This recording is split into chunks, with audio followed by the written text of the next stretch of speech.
अपना उत्तराखंड आप पहाड़ की खबरें आप देख रहे हैं, आपके साथ मैं हूं कंचन डोगरा। और आइए सबसे पहले उत्तरकाशी की खबर आपको बताते हैं, जहां पर गुरुवार को बवाल जब हुआ है तो ऐसे में हंगामे के बाद धीरे धीरे हालात सामान्य होने लगे हैं। हालांकि जिले में धारा 163 लागू रहने वाली है और जगह जगह पर पुलिस की तैनाती रहने वाली है। आज सुबह से बाजारों में दुकानों को खोलने का सिलसिला जारी है। इसके साथ ही व्यापारियों और धार्मिक संगठनों ने 4 नवंबर को महापंचायत भी बुलाई है, जिसमें आगे की रणनीति पर फैसला लिया जाएगा। ताजा हालात पर अपडेट देंगे हमारे सहयोगी बलबीर परमार। बलबीर, क्या अपडेट्स हैं? बिल्कुल, आज स्थिति सामान्य नजर आ रही है। जो बाजार है पहले की तरह खुले नजर आ रहे हैं और लोग भी अपने घरों से बाहर निकले हुए हैं। हालांकि जो धारा 163 है अभी भी लागू है और 12 बजे करीबन जो हिंदू संगठन से जुड़े जो लोग हैं उनकी एक प्रेस वार्ता बुलाई है उन्होंने। उसमें क्या कुछ रहने वाला है, क्या वो कहेंगे, आगे का क्या प्लान है, उस पर वो अपनी बात रख सकते हैं। तो फिलहाल बड़ी खबर यही है कि आज जो 2 दिन से जो मार्केट बंद था, पूरी तरह से उत्तरकाशी में बवाल देखने को मिल रहा था, वो कहीं ना कहीं शांत हुआ है और पहले की तरह दुकानें खुली है। और लेकिन धारा 163 लागू रहेगी। बिल्कुल, ठीक है, बहुत शुक्रिया आपका बलबीर परमार जानकारी के लिए।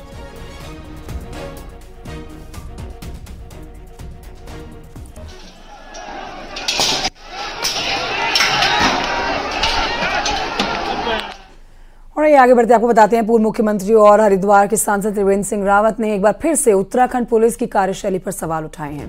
उत्तरकाशी बवाल को उन्होंने पुलिस की नाकामी बताया है। लाठीचार्ज को लेकर उन्होंने कहा है कि अगर उत्तरकाशी जैसी जगह पर ऐसी नौबत आ रही है तो ये किसकी विफलता है।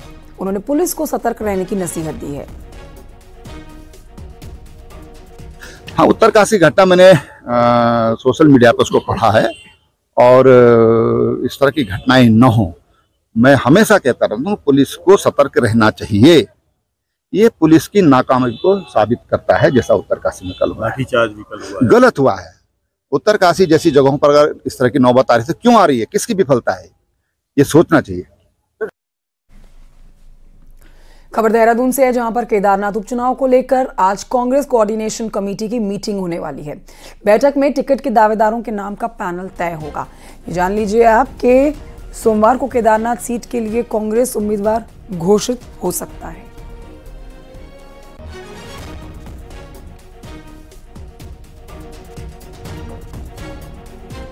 तो केदारनाथ उपचुनाव की बात अगर करते हैं तो केदारनाथ को लेकर कांग्रेस के अंदर बहुत कुछ चल रहा है। खबर है कि बीजेपी ने जिन नेताओं की दाल नहीं गल रही है वो अंदर खाने में कांग्रेस के संपर्क में है।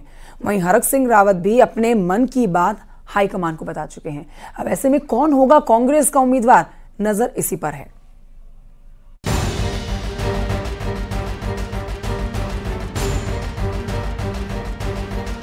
केदारनाथ में नॉमिनेशन के लिए अब सिर्फ 4 दिन बचे हैं। शनिवार को कांग्रेस की कोऑर्डिनेशन कमेटी की बैठक देहरादून में होगी। उम्मीद है कि देहरादून में 3 नाम का पैनल फाइनल हो जाएगा, तो केदारनाथ में उम्मीदवार कौन होगा ये फैसला दिल्ली से सुनाया जाएगा। लेकिन इसी बीच खबर है कि बीजेपी में जिन्हें मुंह नहीं लगाया जा रहा था, कांग्रेस उन्हें सिर आंखों पर बिठाने को तैयार है। सूत्रों का दावा है कि दिवंगत विधायक शैला रानी रावत की बेटी ऐश्वर्या रावत और 2 बार निर्दलीय चुनाव लड़कर नंबर 2 पर रहे कुलदीप रावत कांग्रेस के संपर्क में हैं। प्रदेश उपाध्यक्ष मथुरा जोशी के मुताबिक कांग्रेस हर पहलू पर विचार कर रही है और आखिर में हाईकमान का फैसला सबको स्वीकार होगा। निश्चित रूप से 2 बड़े नेता वहां के पार्टी के संपर्क में हैं और लगातार संपर्क में, केंद्रीय नेतृत्व के भी संपर्क में है और प्रदेश नेतृत्व के भी संपर्क में है। कोशिश हो रही है कि उनसे बातचीत भी हो और वो भी संपर्क बनाए हुए हैं। और राजनीति में आप समझ सकते हैं कि कुछ भी हो सकता है, कभी भी बाजी पलट भी सकती है, कभी भी कोई सम्मिलित भी हो सकता है।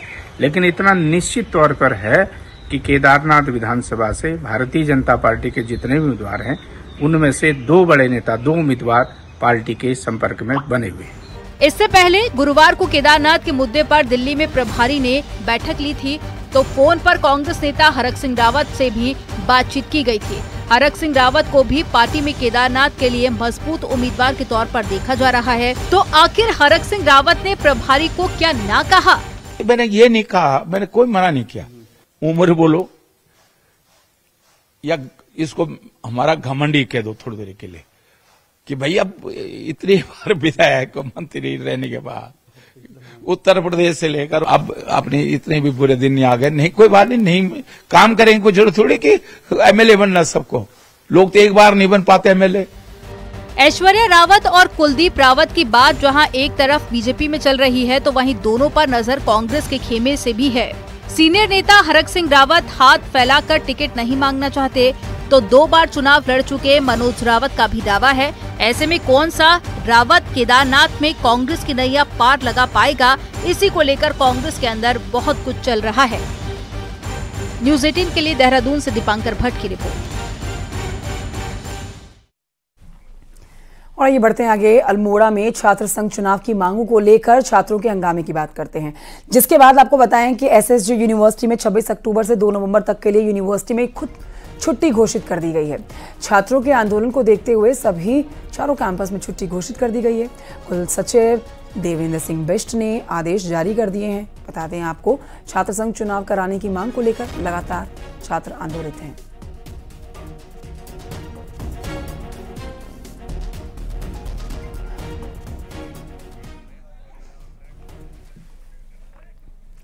उत्तराखंड के विश्वविद्यालयों में छात्र संघ चुनाव न होने से छात्र नेताओं में जबरदस्त गुस्सा और नाराजगी है। शुक्रवार को कुमाऊं के सबसे बड़े कॉलेज MBPG में छात्रों ने जबरदस्त विरोध किया। खास बात यह है कि विरोध प्रदर्शन में NSUI और ABVP के छात्र नेता एक साथ दिखे और हर हाल में छात्र संघ चुनाव कराने की मांग पर अड़े रहे। जबकि गुरुवार को एक याचिका में सुनवाई के दौरान हाईकोर्ट ने सरकार के उस फैसले पर सहमति जताई थी जिसमें सरकार ने यह कहा था कि लिंग 2 कमेटी की सिफारिशों के मुताबिक चुनाव नहीं कराए जा सकते, जिसके बाद से ये साफ हो गया था कि उत्तराखंड के विभिन्न विश्वविद्यालयों से जुड़े हुए 118 कॉलेजेस में छात्र संघ चुनाव नहीं होंगे, जिसके खिलाफ छात्र नेताओं का गुस्सा देखने को मिल रहा है और वो सरकार को चुनौती दे रहे हैं। तो सरकार को चुनौती देते हुए ये छात्र आज भी देखिए अपना हंगामा दिखा रहे हैं। छात्रों का गुस्सा देखा जा सकता है। शैलेंद्र नेगी इस पर और अपडेट देंगे। शैलेंद्र, अपडेट बताइए, छात्रों का सरकार के खिलाफ प्रदर्शन, गुस्सा लगातार जारी है। क्या जो फैसले लिए गए हैं उसमें कुछ बदलाव किए जाएंगे? शैलेंद्र, आवाज आ रही है? जी आप अपना सवाल रखिए। जी शैलेंद्र, सवाल यही है कि छात्रों का गुस्सा सरकार के खिलाफ लगातार जारी है। आज की अपडेट दीजिए इस पर, और सरकार की तरफ से क्या कदम उठाए जाने हैं आगे, उस पर जानकारी दें। देखिए, कल छात्रों का बहुत ज्यादा गुस्सा देखने को मिला पूरे प्रदेश में, विशेषकर कुमाऊं के सभी जगह, चाहे पिथौरागढ़, अल्मोड़ा, नैनीताल, हल्द्वानी, सभी जगह छात्रों का एक बड़ा आंदोलन कल देखने को मिला। और कल देर रात तक तो हल्द्वानी, जो कि कुमाऊं का सबसे बड़ा कॉलेज है MBPG, वहां पर छात्र धरने पर बैठने के लिए अड़ गए। लेकिन आज छात्र फिर से रणनीति बना रहे हैं। हालांकि इस बीच में यूनिवर्सिटी ने यह फैसला लिया है, कुमाऊं यूनिवर्सिटी ने, कि वह 4 तारीख तक जो है अब कॉलेजों को बंद रखेगी। तो एक तरीके से छात्रों के आंदोलन को थोड़ा सा डिले करने की कोशिश है। लेकिन इस सब के बीच में जो लोग छात्र नेता हैं, वो उनके जो समर्थक हैं, वो फिर से एक आंदोलन की भूमिका तैयार करने लगे हैं। आज शनिवार का दिन है, हालांकि कॉलेजों को बंद रखा गया है, लेकिन इसके बावजूद जो है छात्र नेता सुबह से ही जो है अपने समर्थकों को बुलाने में लगे हुए हैं और एक रणनीति बनाने की तैयारी है कि कम से कम सरकार को इस बात पर एग्री किया जाए। सरकार का क्या स्टैंड है इस पर? देखिए, अब एक और बार फिर से रणनीति बनाई जा रही है छात्रों की तरफ से सरकार को घेरने को लेकर, तो सरकार क्या स्टैंड रख रही है इस पर अपना? देखिए, सरकार अपना स्टैंड हाईकोर्ट में क्लियर कर चुकी है, लेकिन इसके बावजूद, क्योंकि हाईकोर्ट ने ये नहीं कहा है कि आप चुनाव नहीं करा सकते, सरकार को यह फैसला लेना है कि वह चुनाव कराए या नहीं कराए। छात्रों की यही डिमांड है कि आप चुनाव कराइए, क्योंकि पिछले सालों में भी लिंग 2 कमेटी की जो सिफारिशें हैं उनको नजरअंदाज किया गया है। पिछले साल भी जो है नवंबर दिसंबर के समय में चुनाव हुए हैं, छात्र संघ के चुनाव हुए हैं। इसलिए छात्रों की ये डिमांड है कि आप लिंग 2 कमेटी की सिफारिशों की आड़ लेकर के सरकार जो है खुद इस सारे मामले को डिले नहीं कर सकती और चुनावों से इनकार नहीं कर सकती। और यही वजह है कि जिन भी कॉलेजों में कल प्रदर्शन हुआ, वहां से रिपोर्ट्स जो है उच्च शैलेंद्र, फटाफट से बताइए, क्योंकि आप ग्राउंड जीरो पर इस समय मौजूद है, क्या छात्रों का ये जो आंदोलन है, ये जो गुस्सा है, और उग्र हो सकता है?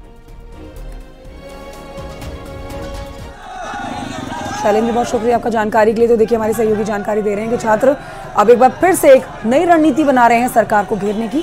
सरकार को अपने स्टैंड से पीछे हटने को लेकर। अब देखना ये होगा कि क्या छात्रों का ये जो आक्रोश है ये और ज्यादा उत्तेजित होता है और गुस्से में देखा जाता है या फिर नहीं। बढ़ते हैं आगे, कुछ और खबरें आप तक पहुंचाते हैं। बागेश्वर के बिलौना की खबर आप जानिए, जहां पर बिलौना वार्ड में एक घर के पास खेतों में 2 गुलदारों के भिड़ने का एक वीडियो सोशल मीडिया पर हो रहा है वायरल। घर के पास गुलदारों के इस भिड़ंत की ये वीडियो आप देख सकते हैं, जो कि सोशल मीडिया पर वायरल है। गुलदारों की मौजूदगी से लोग डरे हुए हैं, इसलिए अपने घर के अंदर से ये वीडियो बनाया है। 2 गुलदार आपस में भिड़ रहे हैं। स्थानीय लोग वन विभाग को इस मामले में जानकारी दे चुके हैं। बिलौना क्षेत्र के पिंजरा लगाकर यहाँ से गुलदारों को पकड़ने की मांग की जा रही है, क्योंकि अब लोग अपने घरों से बाहर नहीं निकल पा रहे हैं।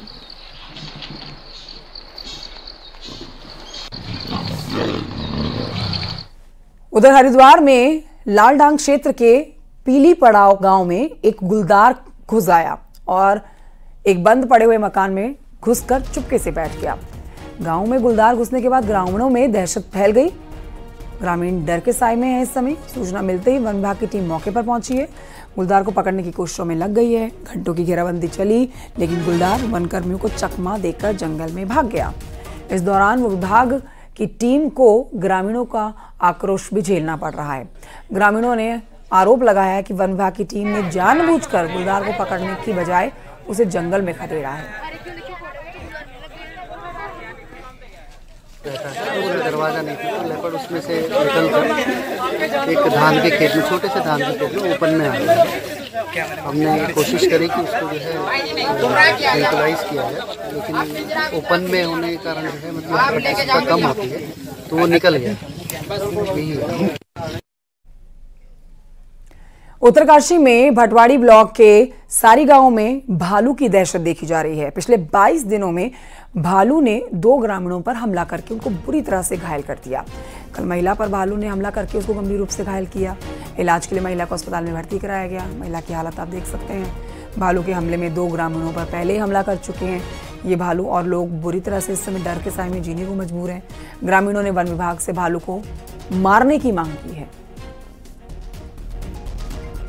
मेरा ये कहना है कि ये जंगली जानवर का आतंक बहुत हो गया है, और इसको जो है वन विभाग की टीम जो है इसको जा करके या तो इसे मार दें या जंगल से भगा दें। हमारी जो है जंगल का रास्ता है, सभी लोग अपने खेतों में जाते हैं।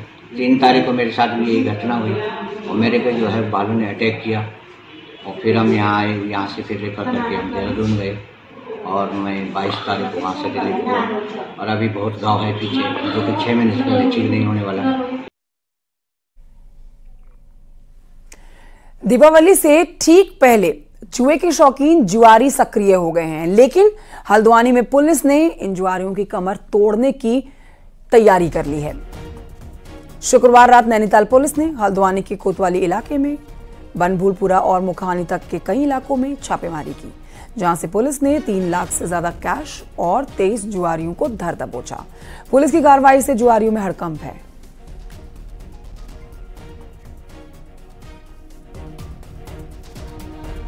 उधर चमोली में प्रशासन ने सीएम धामी के सख्त आदेश पर सड़कों को गड्ढा मुक्त करने का काम जारी रख रखा है। नेशनल हाईवे के साथ ही ग्रामीण इलाकों को जोड़ने वाली सड़क पर 98% काम हो चुका है। शेष काम जल्द पूरा कर लिया जाएगा, ये भरोसा दिया जा रहा है। अभी कुछ सड़कें ऐसी हैं जहां से गड्ढे भरे हुए नजर नहीं आ रहे हैं, लेकिन इनको भरने का काम जल्द पूरा कर लिया जाएगा। भी मानकों के अनुसार गड्ढा भरान का काम होना था, तो 98% काम पीडब्ल्यूडी ने पूरा कर लिया है, सभी 6 डिविजन्स ने। और कुछ काम मैंने पर्सनली भी देखे हैं गोपेश्वर इत्यादि में, तो काम की गुणवत्ता अच्छी है। और आगे भी चिन्हित किया जाएगा अन्य एजेंसीज को, बीआरओ और NHIDCL को, और उनकी सड़कों में जो पर्यटन की दृष्टि से इम्पोर्टेंट है वहाँ उनको भी निर्देशित किया जाएगा कार्यवाही के लिए। ऋषिकेश एम्स को मेडिकल सुविधाओं के विस्तार के लिए 200 एकड़ जमीन की आवश्यकता पड़ेगी, जो कि कैबिनेट में निर्णय होने के बाद भी अब तक हैंडओवर नहीं हुई है। तो 200 एकड़ जमीन की आवश्यकता है। कैबिनेट में निर्णय भी ले लिया गया है, लेकिन अब तक ये हैंडओवर नहीं की गई है जमीन। पूर्व मुख्यमंत्री त्रिवेंद्र सिंह रावत की कैबिनेट ने 200 एकड़ जमीन ऋषिकेश एम्स को देने की मांग पर फैसला लिया था, लेकिन अभी तक एम्स को जमीन नहीं मिली है, जिससे जमीन न मिलने के बाद ऋषिकेश एम्स का विस्तार नहीं हो पा रहा है। एम्स निदेशक प्रोफेसर मीनू सिंह का कहना है कि अगर समय से जमीन मिल जाती होती तो नए वार्ड, सुपर स्पेशलिटी सेंटर्स शुरू हो जाते। तो डबल करने के लिए, कैपेसिटी डबल करने के लिए हमें सुपर स्पेशलिटी सेंटर्स भी बनाने की ज़रूरत है, जिसमें कैंसर की सेंटर एक अलग से बनाने की बहुत आवश्यकता है। और भी जो है एडवांस्ड एक बच्चों का जैसे maternal and child health care centre की बहुत ज़रूरत है, जैसे बहुत से अस्पतालों में वो बन चुके हैं। तो ये सब करने के लिए ट्रांसप्लांटेशन की ज़रूरत है। सो ये सब करने के लिए हमें और भूमि की ज़रूरत है। भारत और चीन के बीच लंबे समय के बाद बातचीत का भले ही दौर रूस में शुरू हुआ हो, लेकिन इससे पिथौरागढ़ के बॉर्डर इलाकों में एक आस जगी है। पीएम मोदी और जिनपिंग की बीच की हुई मीटिंग के बाद मानसरोवर यात्रा के साथ ही भारत चीन व्यापार फिर से शुरू होने के नजर आ रहे हैं आसार।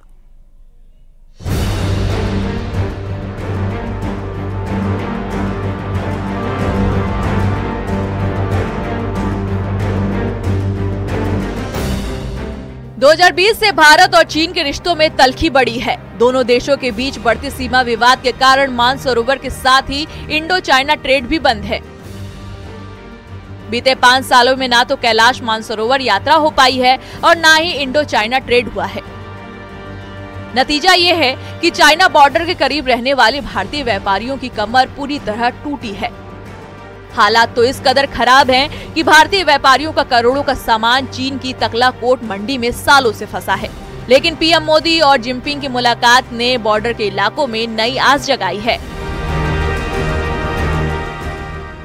एक बहुत बड़ा मीटिंग रहा हमारे पीएम साहब और चाइना के जिनपिंग जी से, तो हमें थोड़ा आस है कि शायद इस वजह से ये हमारा व्यापार खुलने की क्या कहते हैं उम्मीद है। उधर भारतीय श्रद्धालु 1981 से कैलाश पर्वत के साथ मानसरोवर के दर्शनों के लिए हर साल जाते थे। यही नहीं, दोनों देशों के बीच 1992 से इंडो चाइना ट्रेड का भी आगाज हुआ था। तकलाकोट मंडी में होने वाले ट्रेड से भारत चीन के रिश्तों की डोर तो मजबूत होती ही थी, साथ ही बॉर्डर पर बसे दोनों मुल्कों के व्यापारियों की जरूरतें भी पूरी होती थी।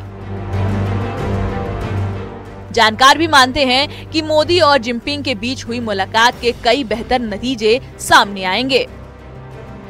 मीटिंग हुई है, दोनों राष्ट्रीय अध्यक्ष मिले हैं दोनों देशों के, तो इनसे आने वाले समय में जैसे कैलाश मानसरोवर यात्रा रुकी हुई है उसमें बेनिफिट मिलेगा और व्यापार में भी इसका बहुत ज्यादा बेनिफिट मिलेगा। भारत और चीन के बीच 5 साल बाद बातचीत का दौर शुरू हुआ है। ऐसे में उम्मीद जताई जा रही है कि दोनों देशों के बीच सालों से जारी तल्खी भी कम होगी। अगर ऐसा होता है तो तय है कि लिपू लेक बॉर्डर तो आबाद होगा ही, साथ ही भारतीय व्यापारियों की दिक्कतें भी दूर होंगी। न्यूज़ 18 के लिए पिथौरागढ़ से विजयवर्धन उप्रेती की रिपोर्ट।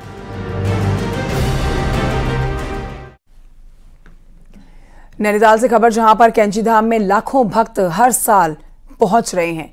अब इस साल श्रद्धालुओं के मूलभूत सुविधाओं के लिए यहां पर कमी बहुत बड़ी परेशानी बन रही है। मूलभूत सुविधाएं उन्हें नहीं मिल पा रही हैं। कैंची धाम में ना तो ठीक से शौचालय दिख रहे हैं बने हुए, ना ही यहां पर विजिटर्स के लिए स्नान घर की तैयारी की गई है। देश भर के पर्यटक यहां पर मुसीबत झेलते हुए नजर आ रहे हैं। दवा का भी काम चलाऊ तरीके से देखा आ रहा है। व्यवस्था भी यहां पर अब तक पूरी नहीं पाई गई है।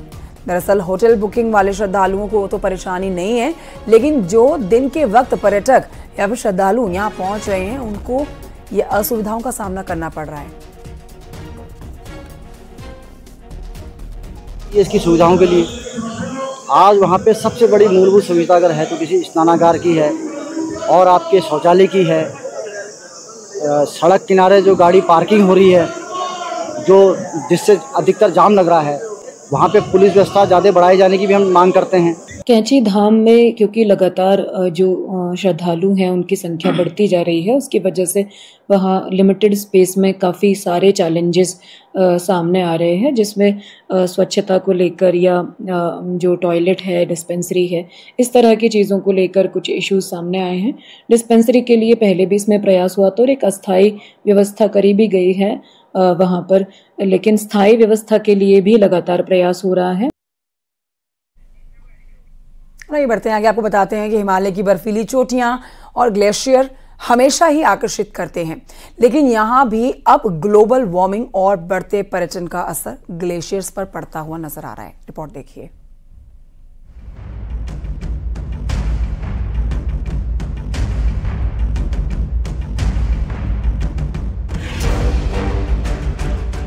हाल के सालों में हिमालय के ग्लेशियर तेजी से पिघल रहे हैं। वैज्ञानिकों का कहना है कि 20वीं सदी के आखिर से अब तक इन ग्लेशियरों का आकार करीब 30% तक कम हो चुका है।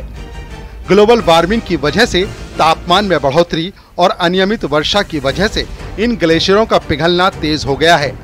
साथ ही इन इलाकों में इंसानी दखल बढ़ना भी ग्लेशियरों के पिघलने का कारण बन रहा है। ये जो पिघलने का मैंने अपनी आंखों से इसको देखा है कि कब कहाँ था, कब कहाँ था, कब कहाँ था। अत्यधिक पर्यटकों का आना जाना और वहां पर जो है मतलब एक तो कूड़ा कचरा करना, दूसरा आग जलाना, तीसरा काफी मात्रा में जो है वहां पर कचरे को फेंक के जाना। बढ़ते पर्यटन की वजह से स्थानीय पर्यावरण पर दबाव बढ़ रहा है। पर्यटकों की तादाद में इजाफे की वजह से प्लास्टिक और दूसरे कचरे की समस्या बढ़ रही है, जिससे ग्लेशियरों की स्वच्छता प्रभावित हो रही है और कैंपिंग करने पहुंच रहे लोग यहाँ कूड़ा करकट जला रहे हैं, जिससे यहाँ कार्बन की तादाद भी बढ़ रही है। बढ़ती हुई मानव गतिविधियां उसके लिए जिम्मेदार है और प्राकृतिक जो अनियोजित बारिश हो रही है और पहाड़ों में जो आग का लगना है, मानव हस्तक्षेप है, बड़ी बड़ी मशीनों का ग्लेशियरों तक पहुंच जाना है, इन वजह से ग्लेशियर पिघल तो रहे होंगे, लेकिन अभी ऑथेंटिक जानकारी जब तक हम ये नहीं कह सकते हैं कि कितना पीछे कौन सा गया है, ये तो वैज्ञानिक शोध का विषय है। पिंडारी ग्लेशियर की बातें बहुत दिनों से चर्चा है, ये बड़ा गंभीर विषय है और मैं भी उनका शोध है और जो उसमें रचनात्मक प्रभाव सरकार उठा सकती है, आपदा विभाग उस दिशा में अग्रतर प्रभाव। हिमालय के ग्लेशियरों को बचाने के लिए सबको एकजुट होकर पर्यावरण के प्रति जिम्मेदार होना पड़ेगा, ताकि आने वाली पीढ़ियों को ये प्राकृतिक सौंदर्य देखने को मिल सके। न्यूज़ 18 के लिए बागेश्वर से सुष्मिता थापा की रिपोर्ट। और ये बढ़ते हैं आगे, पौड़ी की नयार घाटी की बात करते हैं, जहां पर फेस्टिव में राफ्टिंग, क्यांकिंग और फिश एंगलिंग का पर्यटक खूब लुत्फ उठा रहे हैं। महाशीर मछली को पकड़कर वापस में इसे गंगा नदी में छोड़कर महाशीर मछली के संरक्षण का संदेश भी दिया जा रहा है। तो वहीं राफ्टिंग में भाग ले रहे सभी प्रतिभागी बहुत ज्यादा उत्साहित नजर आ रहे हैं। पौड़ी विधायक राजकुमार पौड़ी और सीडीओ पौड़ी ने हरी झंडी दिखाकर राफ्टिंग दल को रवाना भी किया। 3 दिनों तक व्यास घाट और बागी गांव आयोजित हो रहे नयार घाटी फेस्टिवल का उद्देश्य ग्रामीण पर्यटन को बढ़ावा देना है।